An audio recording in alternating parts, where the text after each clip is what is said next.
Hi, and welcome to the third part of the Westchester University Dietetic Internship Preceptor training for food service management rotations for the fall of 2020. This is Becky Wojcik speaking, and I'd like to say thank you so much for being a food service preceptor. For our interns, a little overview of the timing. Food service is completed during the fall over 6 to 8 weeks for a total of 256 hours or 32 days. It's either completed over the first half of the semester that coincides with the course that they'll be taking over 8 weeks from August 24th, which is the beginning of our fall semester, to October 16th. They also could do it in the second half of the semester from October 19th to December 13th. If there are any sick days or situations where the intern needs to make up time, they could either do that on the weekend or during winter break at the end of the semester. For food service, we generally have our interns complete their rotation all at one site, but there may be some situations where they split it up between 2 sites. For the fall, doing food service management, these learning activities are based off of the Ascend, or the Academy of Nutrition and Dietetics accreditation body that provides us with some learning activities so that they can meet entry-level competence. For example, CRDN 1.1, the way that we read this would be for the intern would review the most recent regulatory agency report pertaining to nutrition and food. That could be a Joint Commission report or an OSHA or Department of Health. Then they use established quality measurement form or a document, and they would audit food temperatures or quality or proper food handling, and then identify areas of risk. Once they then completed that, they would write the date in which they completed that, and then you as the preceptor would rate them on the scale from 4 down to 1. 3 is our average or competent level, so all interns must get a 3 or better in order to pass the learning activity and overall rotation. 4 is above average, they really went above and beyond. 2 is below average, and 1 needs further instruction. For each of these competencies, as they finish them, at midpoint, we would have a meeting on Zoom to see where their progress is. You would review what you filled out from this activity sheet and rating form, how the intern is doing. And then again, it's done at final if they've completed the whole internship with you for the food service management rotation. Some learning activities are put together, and I'll go in more detail about the large major project that they do have to accomplish while they're there or virtually done for food service.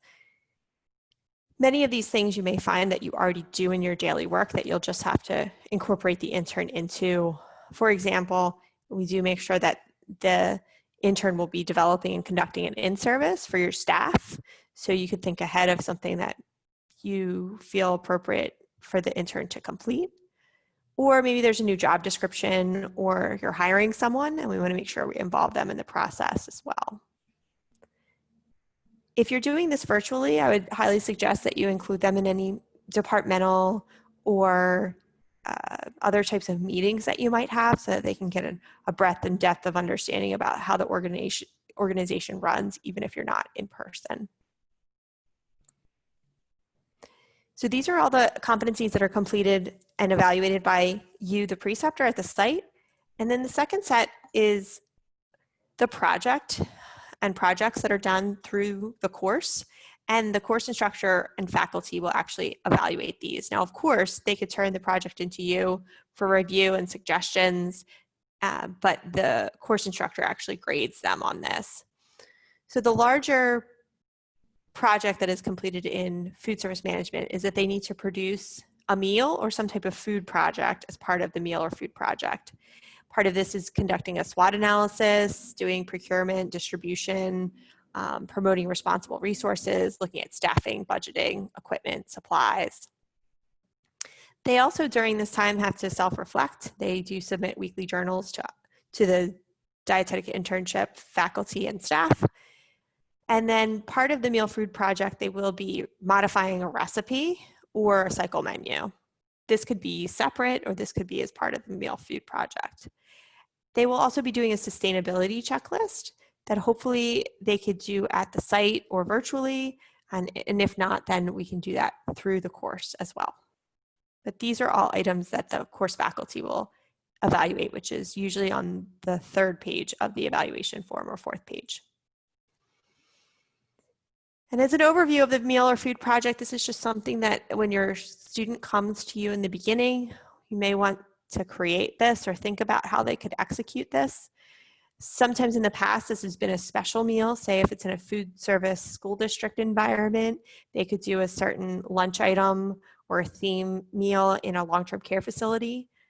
But it doesn't have to be done specifically as a meal. It could be some type of food project as well. But really, we want them to be looking at recipe or menu developing, food costing, marketing, ultimately cooking or delivering the product or meal, and then they'll be evaluating the success of it.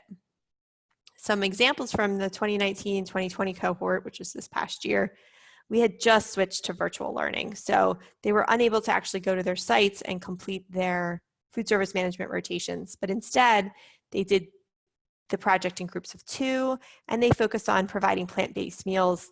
They created recipes and menus and then served it to their household, and the people that lived in their household evaluated this.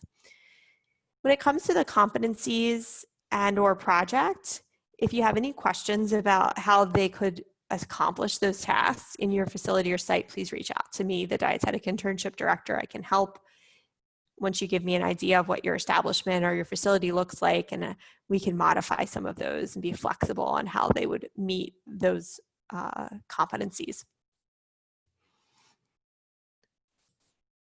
I would really like to thank you so much for being a preceptor for our program again. We just really thank you for your time, your effort, and your ability to be flexible with our interns during this really difficult time.